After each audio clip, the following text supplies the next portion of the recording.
নির্বাচন, রাজনীতি, সংলাপ, দ্বন্দ্ব এসব নিয়ে আপনার হয়ে ক্ষমতাকে প্রশ্ন করতে চাই, জানতে চাই মতামত, তুলে ধরতে চাই বিশেষজ্ঞদের বিশ্লেষণ।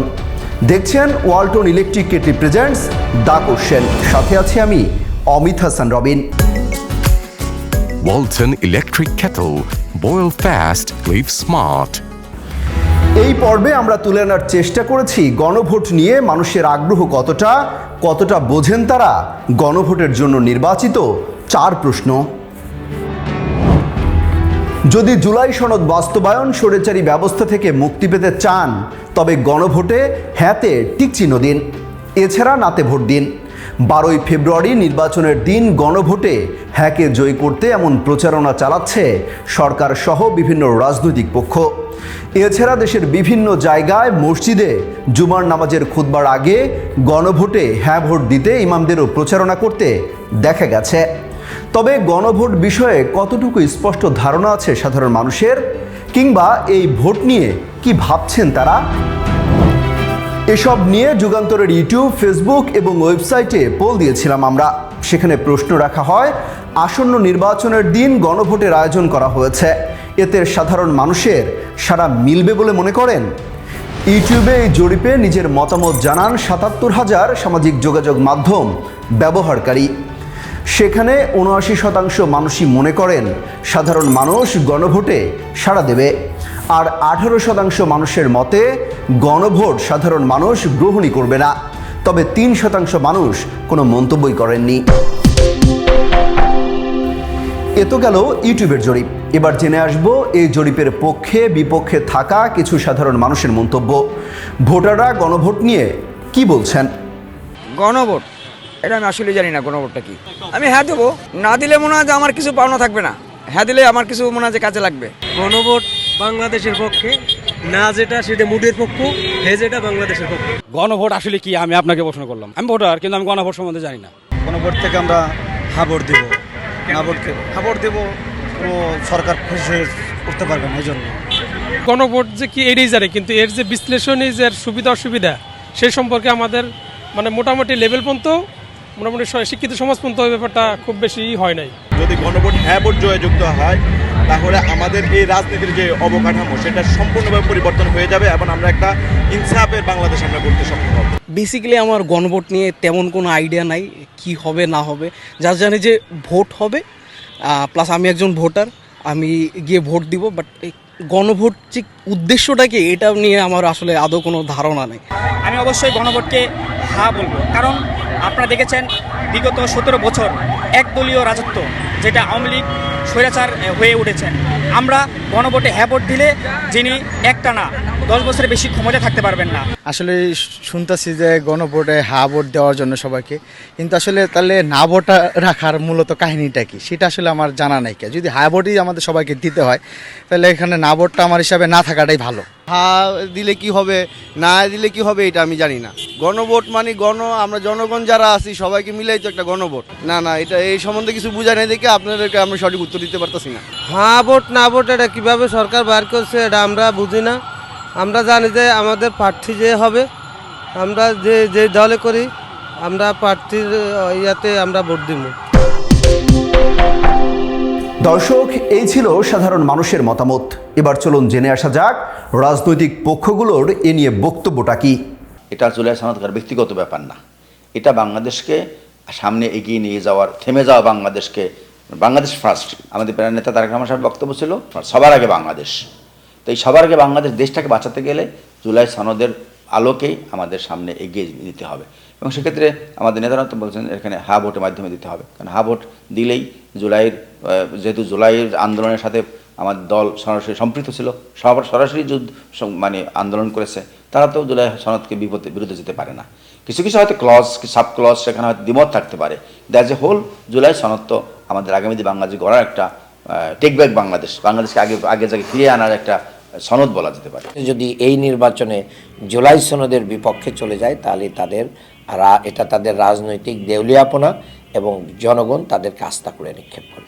এত শহীদদের রক্ত এবং আহতদের যে আহাজারি, এটাকে যারা মূল্যায়ন করতে পারে না, তাদেরকে কিভাবে জনগণ মানে আগামী দিনে রাষ্ট্র ক্ষমতায় আসবে। আমি মনে করি যদি এই জায়গায় ভুল করে তাহলে বিএনপি মুসলিম লীগের পরিণতিবরণ করবে। বিএনপির ভিতর থেকে একটা গ্রুপ তারা আওয়ামী ভোট পাওয়ার জন্য সারা বাংলাদেশে আওয়ামী লীগের ভোট ব্যাংকটাকে লুফে নেওয়ার জন্য তারা দেশকে বিসর্জন দিতে চায়, শহীদদের রক্তকে বিসর্জন দিতে চায়, যেটা বুমেরাং হবে। এটা খুবই দুর্ভাগ্যজনক হবে যদি না ভোট দিতে চায়, এবং হা জয়যুক্ত তো হবে ইনশাল্লাহ। আমি মনে করি যে এটা বাংলাদেশের মানুষ এটা দেখাই দিবে যে তোমরা মানে পলিটিক্যাল পার্টিগুলোকে এটা হা জয়যুক্ত হওয়ার মধ্যে দিয়ে যদি এনসিপি বা অন্য কোনো দল মনে করে যে এটা আমাদের ক্রেডিট, এটা তাদের ক্রেডিট না, এটা তাদের ফেলিওরের কারণে মানুষকে এটা ক্রেডিট নিতে হলো। সো হ্যাঁ জয়যুক্ত হবে, এটা অবশ্যই হবে ইনশাল্লাহ আমি মনে করি। এবং এইটার মধ্য দিয়ে আসলে সামনের যে পার্লামেন্ট, হ্যাঁ জয়যুক্ত হওয়ার কারণে সামনের পার্লামেন্টটা অনেক বেশি ইম্প্যাক্ট রাখার সম্ভাবনা আছে।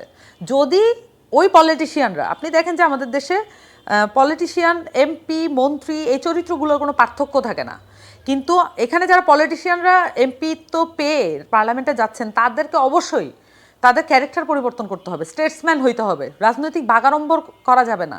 তাহলে এই যেটা হ্যাঁ জয়যুক্ত হয়ে আপনার কাছে যেই পাওয়ারটা আসলো, আপনার কাছে যেই ম্যান্ডেটটা আসলো, সেটা আবার ধুলোয় মিশিয়ে যাবে। এই যে দোষারোপ এবং একে অন্যকে ডিফিট করার যে মনোবৃত্তি, আমার কাছে মনে হয় যে এটা যে সামনের পার্লামেন্ট এটা খুবই ইউনিক হতে যাচ্ছে। দর্শক, শুনছিলাম রাজনীতিকদের কথা, এখন জানবো এই ভোটে সাড়া পাওয়া নিয়ে বিশেষজ্ঞরা কি বলছেন। আমরা জুলাই জাতীয় সনদ গণভোটের মধ্য দিয়ে জনগণের সম্মতি লাভ করে এবং পরবর্তী সময়ে রাজনৈতিক দলগুলো, বিশেষত যারা সংখ্যাগরিষ্ঠতা পাবেন, ক্ষমতায় থাকবেন, তাদের যদি উদ্যোগ নিয়ে সেগুলো যখন বাস্তবায়িত হবে, সাংবিধানিকভাবে যুক্ত করা, আমাদের যেই প্রস্তাব ছিল জাতীয় ঐকমত্য কমিশনের পক্ষ থেকে এবং এখন যেভাবে বাস্তবায়ন আদেশটা দেওয়া হয়েছে যার ভিত্তিতে গণভোট, সেখানে বলা হচ্ছে যে 180 দিনের মধ্যে সংবিধান সংস্কার পরিষদ হিসেবে কাজ করে এই ত্রয়োদশ জাতীয় সংসদ এগুলি বাস্তবায়ন করবে। যে কোনো সংস্কার প্রক্রিয়া শুরু করতে হয় এক জায়গায়, শুরুটা হবে এবং ওই অর্থে শুরুটা হয়েইছে, ইতিমধ্যেই শুরুটা হয়েছে। এই যে ধরেন বিভিন্ন কমিশনগুলি তৈরি করা, রাজনৈতিক দলগুলোর সাথে আলোচনা করা, তাদের ব্যাপারে অনেক বিষয়ে একমত হওয়া, তারপরে জুলাই জাতীয় সনদ স্বাক্ষর করা, তারপরে হচ্ছে এখন একটা গণভোট, এটা কিন্তু এটাই প্রক্রিয়া। না ভোট দেওয়া যাবে না, আপনি নিজের পায়ে নিজে কুড়াল মারবেন না, আপনি চলে যাবেন, আমি চলে যাব, আমার সন্তান থেকে যাবে, নাতিপতি থেকে যাবে। তো তাদের যদি ভালো চান, নতুন বাংলাদেশ এবং নিরাপদ বাংলাদেশ চান, তাহলে আপনাকে হা ভোট দিতে হবে এই গণভোটে। হা ভোট যখন জয়যুক্ত হবে তখন আগামী সরকার সমস্ত পরিবর্তনগুলা, ভালো ভালো পরিবর্তনগুলা আইনের বিভিন্ন জায়গায়, সকল প্রশাসনিক সকল কিছুতে, সকল ক্ষেত্রে, সকল সেক্টরে পরিবর্তন আনাটা তার জন্য সহজ হয়। আর তা না হলে আটকে যাবে, আপনি আবার সেই কৃতদাসের মতোই থাকবেন গত 16 বছর যা ছিলেন। আপনার উপর যা ইচ্ছা তাই অত্যাচার, নিপীড়ন, নির্যাতন করতেই থাকবে আগামী সরকারগুলো। আর সেজন্যই আমরা হা ভোট দিব। পুরানো ধ্যান ধারণার যারা আছেন এবং আমাদের চিরশত্রু ভারতীয় আধিপত্যবাদ এবং পতিত লীগ, এরা তো চাইবেই না, এবং কিছু পলিটিক্যালি মিসগাইডেড রাজনৈতিক দল, এরা তো চাইবেই না যে দেশের ভালো হোক, জনগণের ভালো হোক। তাহলে তাদের রাজনীতির ব্যবসাটা তো করে খেতে পারবে না। দর্শক, গণভোট কিভাবে দিব, কি কি প্রশ্ন থাকবে এ নিয়ে আমাদের একটি বিশ্লেষণ রয়েছে, চলুন দেখে আসি।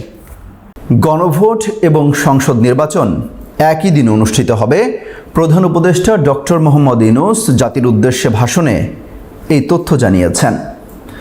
আমরা একটু জানতে চাই যে গণভোট কিভাবে হবে এবং সেই ব্যালটে কি থাকবে।